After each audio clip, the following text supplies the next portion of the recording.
could it all be? We've never been seen, but never awake from the street. You know, when I was a kid, ESP, some of my favorite guitar players were using ESP, whether it's the Metallica guys or Page Hamilton from Helmet. It's a huge inspiration to me. And it was hard at first to find them in like big guitar stores. You had to go to these boutique places.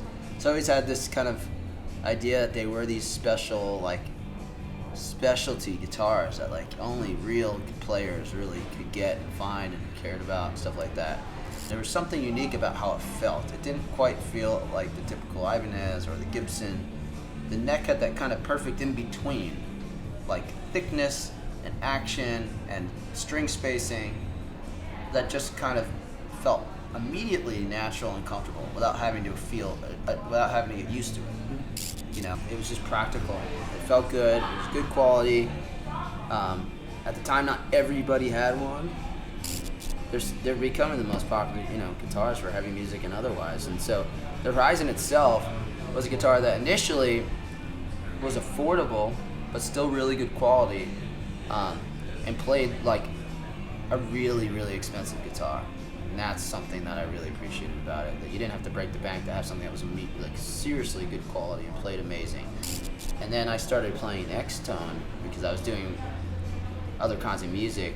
I wanted to play and kind of have more volume, and I was just playing it without plugging in, sitting around on the couch practicing.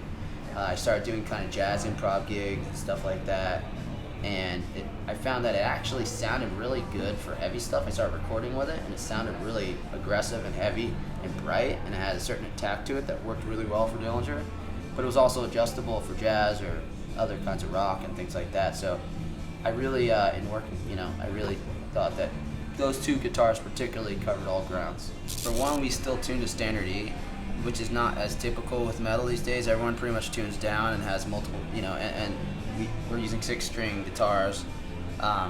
That's the guitar I got when I was a kid. It was a 6-string guitar tuned to E, and I started writing music.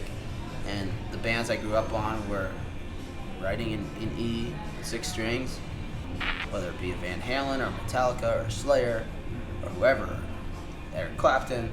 You know, that's the stuff I was jamming to as a kid. And so to me, there's still just so much ground that can be covered with standard tuning and standard 6-string guitars.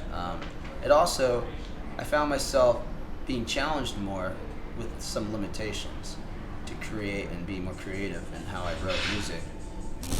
I wanted to see what else I could do within the realms of a typical guitar.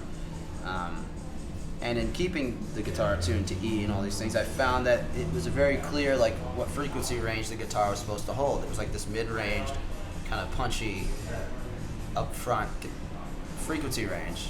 And then you had bass, and then you had kick drum and snare, and it kind of made sense in the relationship to the band. And it wasn't until people started drop tuning so much that they had to change the sound of drums to sound very high-pitched. A kick drum became as high as a snare just because it needed to find a place in the mix. And like, I kind of, as that started to happen, I was like, man, I really missed the dynamic range of like old records. And so we wanted to make the heaviest, craziest music, but still have those kind of classic tones and frequency ranges. So that's why we continue to write with those kind of standard setups.